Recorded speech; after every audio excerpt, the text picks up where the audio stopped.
दिल्ली में यमुना का जलस्तर हुआ कम, लेकिन बाढ़ का खतरा अभी भी बरकरार। यमुना का जलस्तर 206.02 मीटर दर्ज हुआ। दिल्ली के कई इलाके अभी भी जलमग्न हैं। तो आधी दिल्ली इस वक्त जलमग्न हो चुकी है, जहां लोग इससे परेशान हो रहे हैं। तो देखिए, थोड़ी राहत है कि यमुना का जलस्तर कम हुआ है, लेकिन अभी भी बाढ़ का खतरा टला नहीं है। लगातार प्रशासन एक तरफ तमाम इंतजाम करने में जुटी हुई है। यमुना का जलस्तर 206.02 मीटर दर्ज किया गया है। दिल्ली के कई इलाके अभी भी जलमग्न हैं। तो दिल्ली में यमुना का जलस्तर हुआ कम, लेकिन बाढ़ का खतरा अभी भी बरकरार।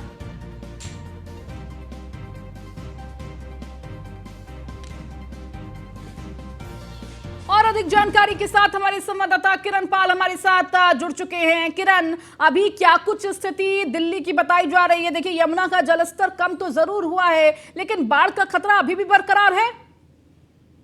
हाँ, वजीराबाद और चंद्रावल जो जल शोधन संयंत्र है, वहां से रविवार की सुबह ही जो जल स्तर है वो कम होना शुरू हो गए।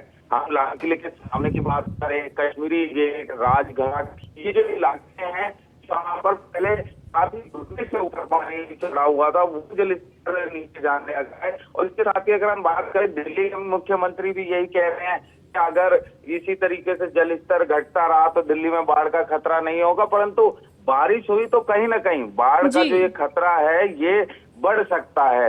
पर देखिए, जल स्तर घट रहा है पर बाढ़ का खतरा नहीं घट रहा है। अभी भी डर कहीं ना कहीं बना हुआ है कि पीछे से अगर पानी हथनी बैराज से ज्यादा आ जाता है या बारिश अगर लगातार 2-3 दिन हो जाती है तो दिल्ली पर फिर ये खतरा मंडरा सकता है।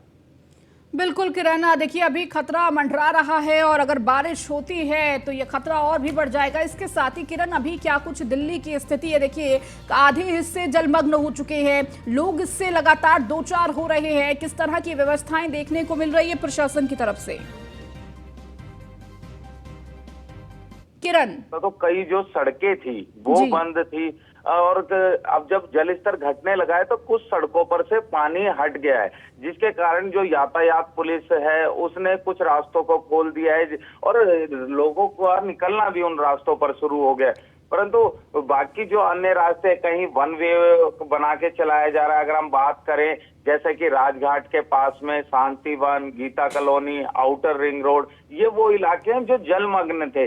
परंतु अब जैसे जैसे पानी नीचे उतरा है तो यातायात पुलिस ने अपनी जिम्मेवारियों को निभाते हुए इन पर यातायात का चलना शुरू हो गया, लोगों का निकलना शुरू हो गया। और लोगों के लिए इस समय जो बाकी जगहों पे जल स्तर है वहां बड़ा भीड़ भाड़ का लोग आलम बना देते हैं, लोग प्रशासन उन्हें हटा रहा है। बाकी तैयारियों में ये भी देखा जा रहा है कि अन्य कहीं रास्तों पर या अन्य कहीं इलाकों में जल स्तर का बढ़ना तो नहीं शुरू हो सकता। जो कई जगहों पे जैसे हम बात करें, मुखर्जी नगर नाले में बाढ़ के बढ़ने से जो जल स्तर था बढ़ा था।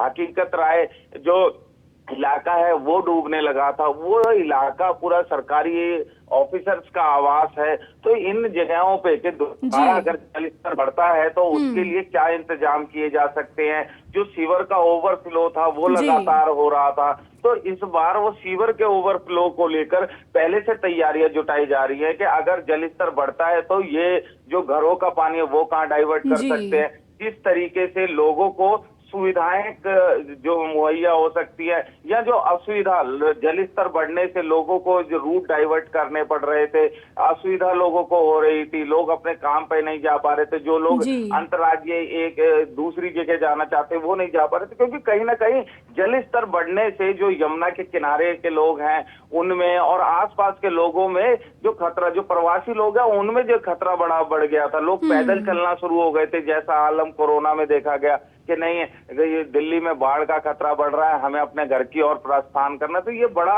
असमंजस वाला काम है और उस समय दिल्ली के लोगों के लिए एक बड़ी जिम्मेवारी ये भी थी, क्योंकि सावन के अंदर वो कांवड़ियों का आना जाना लगा हुआ था, कावड़ों को नहीं रोक सकते थे किसी भी प्रकार से। देखा गया सादरा का या पूरा इलाका जो राजघाट के आसपास का कश्मीरी गेट का बंद था, परंतु जो कावड़े हैं वो आती थी। तो प्रशासन ने बड़ी जिम्मेवारी से मेरठ एक्सप्रेसवे की सहायता या सोनीपत से मोड़ना और रूट डाइवर्ट कर करके दिल्ली के लोगों को जो परेशानियों से है निजात दिलाई। तो आगे भी देखा जा रहा है कि अगर जल स्तर बढ़ता है, वैसे तो आशा करेंगे कि लगातार जल स्तर घटे, पर जिस तरीके से दिल्ली के माननीय केजरीवाल अन्य प्रशासन कह रहा है कि लगातार जल स्तर धीरे धीरे घट रहा है, परंतु अगर बरसात अगर लगातार होती है 2 से 3 दिन तो ये जल स्तर फिर बढ़ सकता है, क्योंकि आगे जो मौसम विभाग की तरफ से चेतावनी दी जा रही है कि बरसात होने की आशंका है।